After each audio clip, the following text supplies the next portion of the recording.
साथियों, 2047 के विकसित भारत का रास्ता आत्मनिर्भरता से होकर गुजरता है और आत्मनिर्भर भारत का सबसे बड़ा आधार है वोकल फॉर लोकल।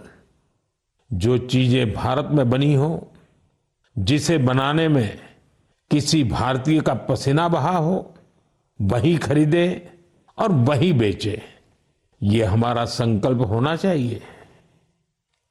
मेरे प्यारे देशवासियों, भारत की विविधता की सबसे खूबसूरत झलक हमारे लोकगीतों और परंपराओं में मिलती है और इसी का हिस्सा होता है हमारे भजन और हमारे कीर्तन। लेकिन क्या आपने कभी सुना है कि कीर्तन के जरिए फॉरेस्ट फायर के प्रति लोगों को जागरूक किया जाए? शायद आपको विश्वास न हो, लेकिन ओडिशा के क्योंझर जिले में एक अद्भुत कार्य हो रहा है। यहां राधा कृष्ण संकीर्तन मंडली नाम की एक टोली है। भक्ति के साथ साथ ये टोली आज पर्यावरण संरक्षण का भी मंत्र जप रही है। इस पहल की प्रेरणा है प्रमिला प्रधान जी। जंगल और पर्यावरण की रक्षा के लिए उन्होंने पारंपरिक गीतों में नए बोल जोड़े, नए संदेश जोड़े। उनकी टोली गांव-गांव गई, गीतों के माध्यम से लोगों को समझाया कि जंगल में लगने वाली आग से कितना नुकसान होता है। ये उदाहरण हमें याद दिलाता है कि हमारी लोक परंपराएं कोई बीते युग की चीज नहीं है। इनमें आज भी समाज को दिशा देने की शक्ति है। मेरे प्यारे देशवासियों, भारत की संस्कृति का बहुत बड़ा आधार हमारे त्योहार और परंपराएं हैं।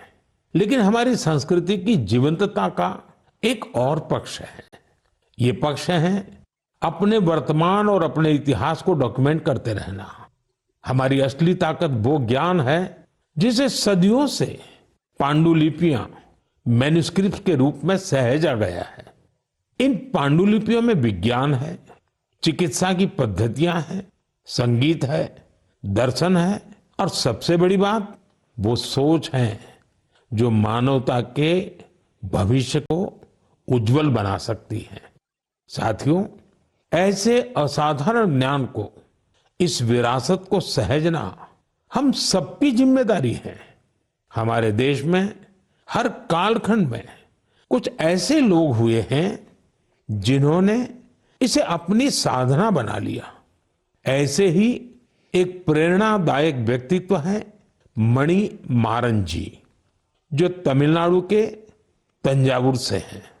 उन्हें लगा कि अगर आज की पीढ़ी तमिल पांडुलिपियां पढ़ना नहीं सीखेगी तो आने वाले समय में ये अनमोल धरोहर खो जाएगी। इसलिए उन्होंने शाम को कक्षाएं शुरू की, जहां छात्र, नौकरी पेशा युवा, रिसर्चर सब यहां आकर के सीखने लगे।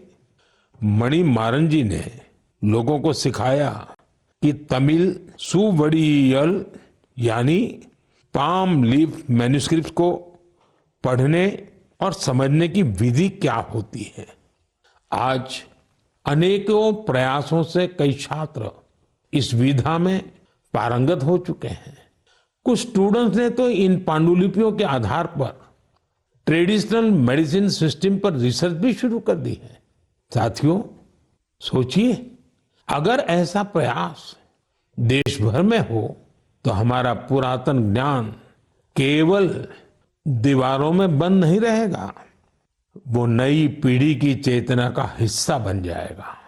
इसी सोच से प्रेरित होकर भारत सरकार ने इस वर्ष के बजट में एक ऐतिहासिक पहल की घोषणा की है, ज्ञान भारतम मिशन। इस मिशन के तहत प्राचीन पांडुलिपियों को डिजिटाइज किया जाएगा।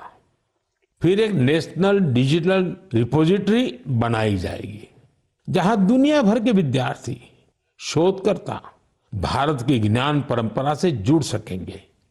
मेरा भी आप सबसे आग्रह है, अगर आप किसी ऐसे प्रयास से जुड़े हैं या जुड़ना चाहते हैं तो माय गॉव या संस्कृति मंत्रालय से जरूर संपर्क कीजिएगा, क्योंकि यह केवल पांडुलिपियां नहीं है, यह भारत की आत्मा के वो अध्याय हैं जिन्हें हमें आने वाली पीढ़ियों को पढ़ाना है।